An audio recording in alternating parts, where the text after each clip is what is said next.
में एक डॉक्टर लड़के की शादी एक आलिमा लड़की के साथ हो गई।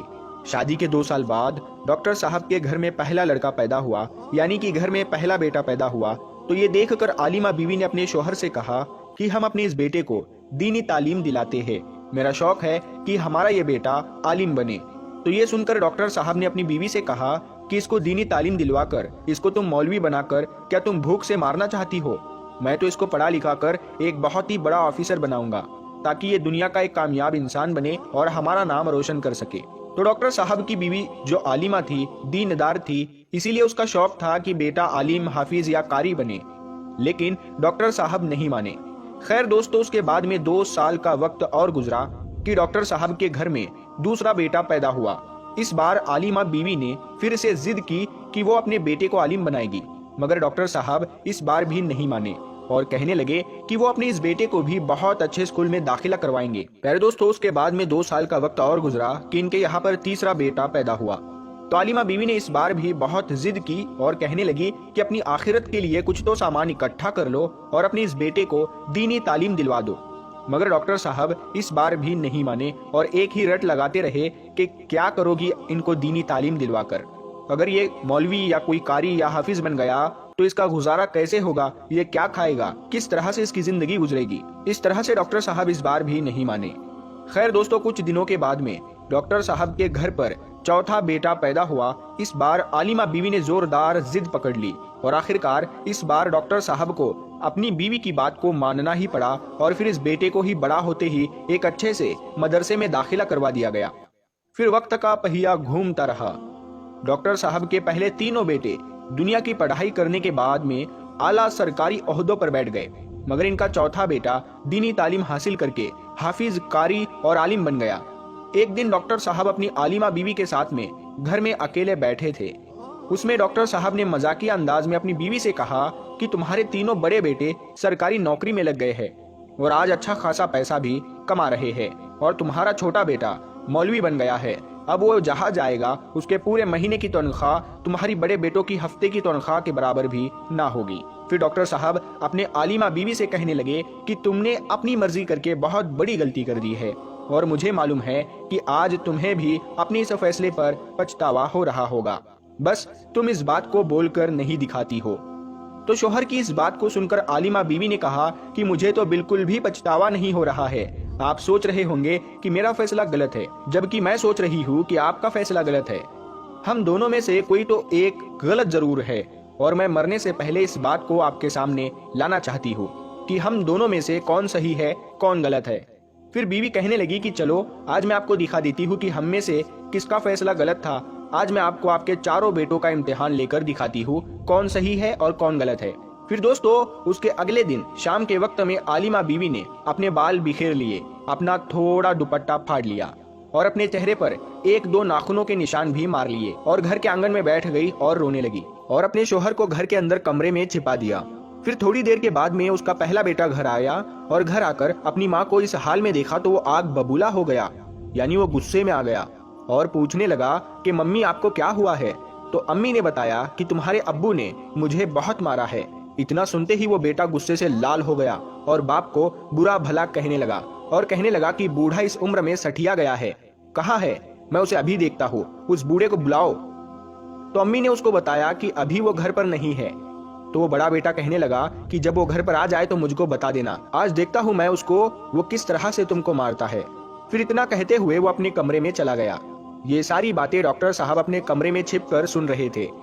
खैर थोड़ी देर के बाद में उसका दूसरा बेटा भी घर आया।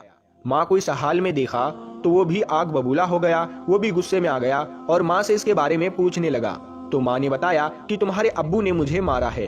तो ये सुनकर वो भी चिल्लाकर बाप को बुरा भला कहने लगा और बोला कि जब वो घर पर आ जाए तो मुझको बता देना, मैं देखता हूँ आज उनको। फिर वो भी अपने कमरे में चला गया। थोड़ी देर के बाद में उसका तीसरा बेटा भी घर आ गया और अपनी माँ को इस हाल में देखकर पूछने लगा। तो माँ कहने लगी कि तुम्हारे अब्बू ने मारा है। तो ये सुनकर वो भी गुस्सा हो गया और बाप को बुरा भला कहने लगा और कहने लगा कि बुढ़ा इस उम्र में औलाद से जूते खाने वाला काम कर रहा है। आज तो सारी तमीज, सारी तहजीब खत्म कर दी। जब वो घर आ जाए तो मुझको बता देना, मैं देखता हूँ कि वो तुमको किस तरह से मारता है। اتنا کہہ کر وہ بھی اپنے کمرے میں چلا گیا۔ تو پیارے دوستوں، ڈاکٹر صاحب یہ ساری باتیں اپنے کمرے میں بیٹھے سن رہے تھے۔ ان کو لگ رہا تھا جیسے کہ ان کے پیروں کے نیچے سے زمین کھسک گئی۔ ڈاکٹر صاحب کے آنسو نہیں رک رہے تھے۔ وہ سوچ رہے تھے کہ کس طرح سے محنت مشقت کر کے ان بچوں کو پالا پوسا ہے، کس طرح سے پریشانیاں اٹھا کر ان کو اچھی طرح سے پڑھائی کروائی ہے، اور یہی نہیں، نہ جانے ان کی کتنی ساری غلطیوں اور کوتاہیوں کو نظر انداز کیا ہے۔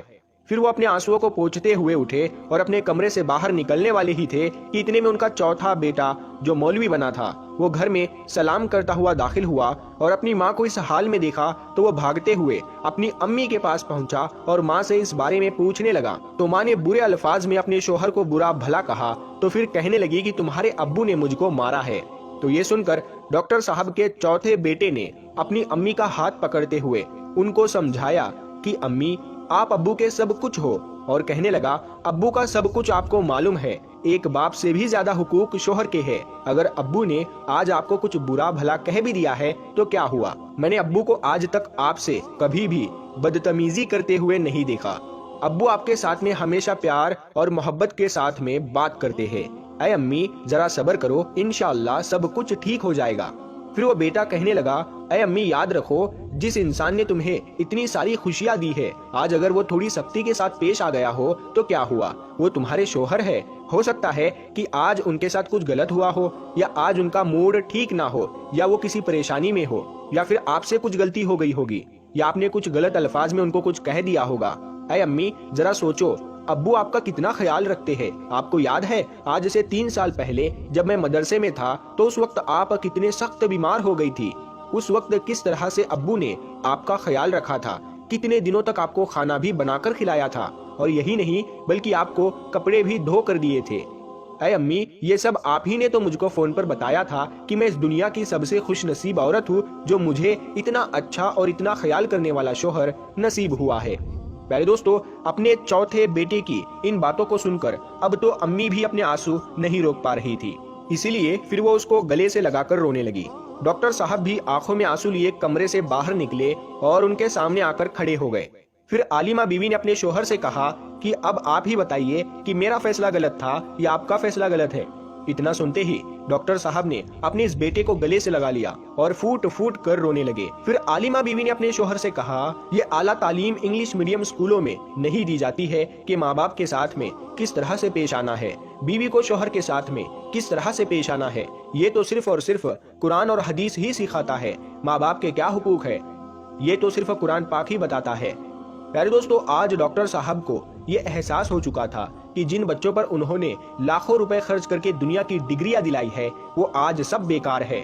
پھر وہ سوچنے لگے کہ کاش میں نے اپنے چاروں بیٹوں کو یہی دینی تعلیم دلوائی ہوتی۔